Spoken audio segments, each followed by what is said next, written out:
સ્વાગત છે આપણું નેશન પ્લસ ન્યૂઝમાં। હું છું આપની સાથે હિતલ ભગત। છોટાઉદેપુર તાલુકા પંચાયત ખાતે સાંસદ અને ધારાસભ્યે વિકાસના કામોને લઈને એક બેઠકનું આયોજન કર્યું હતું। છોટાઉદેપુર તાલુકા પંચાયતના સભાખંડ ખાતે છોટાઉદેપુર લોકસભાના સાંસદ જસુ રાઠવા અને ધારાસભ્ય રાજેન્દ્રસિંહ રાઠવાએ જિલ્લા પંચાયત અને તાલુકા પંચાયતના સભ્યો, તલાટી કમ મંત્રી તેમજ અધિકારીઓ સાથે એક મહત્વપૂર્ણ બેઠક યોજી હતી। આ બેઠકમાં ખાસ જે ચર્ચાનું કેન્દ્ર સ્થાન હતું એ પ્રધાનમંત્રીની ઘરની ઘર યોજના અંગેની ફળશ્રુતિનું હતું। અત્રે ઉલ્લેખનીય છે કે છોટાઉદેપુરના અંતરિયાળ વિસ્તારોમાં કેન્દ્ર અને રાજ્ય સરકારની વિવિધ વિકાસલક્ષી યોજનાઓ હજી સુધી પહોંચી નથી, ત્યારે એવા સમયે છોટાઉદેપુરના સાંસદ જસુ રાઠવાએ નગરજનોને કટિબદ્ધતા વ્યક્ત કરતા જણાવ્યું હતું કે પ્રધાનમંત્રી નરેન્દ્ર મોદીનું જે સ્વપ્ન છે કે સૌ કોઈનું ઘરનું ઘર હોય એને ટૂંક સમયમાં ફળીભૂત કરવામાં આવશે।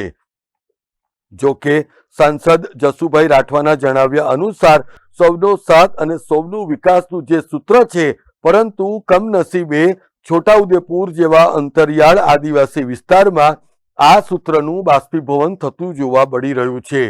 આજે છોટાઉદેપુર તાલુકા પંચાયતના સભાખંડમાં છોટાઉદેપુર તાલુકાની અંદર આવતા જિલ્લા પંચાયતના સભ્યશ્રીઓ, તાલુકા પંચાયતના સભ્યશ્રીઓ, સરપંચશ્રીઓ અને તલાટી કમ મંત્રીશ્રીઓ અને તાલુકા પંચાયતના સ્ટાફ સાથે બેઠક કરવામાં આવી। આ બેઠકની અંદર વિશેષ છોટાઉદેપુર તાલુકા માટે થઈને કેવી રીતે આપણે સારો વિકાસ કરી શકીએ અને માન્ય પ્રધાનમંત્રી શ્રી નરેન્દ્રભાઈ મોદી સાહેબનું જે સપનું છે કે છેવાડાના માનવી સુધી પ્રધાનમંત્રી આવાસ યોજનાનો લાભ મળે, જે પરિવારને પોતાનું ઘર નથી એને પોતાનું ઘર મળી શકે, અને એના માટે થઈને આજે એક બેઠક કરવામાં આવી। એમાં સૌનો સાથ અને સૌનો વિકાસ એ પ્રકારનું સૂત્ર સાર્થક બને એટલા માટે અમે સૌ સાથે મળીને સુખદ ચર્ચા કરી। રેહાન પટેલ,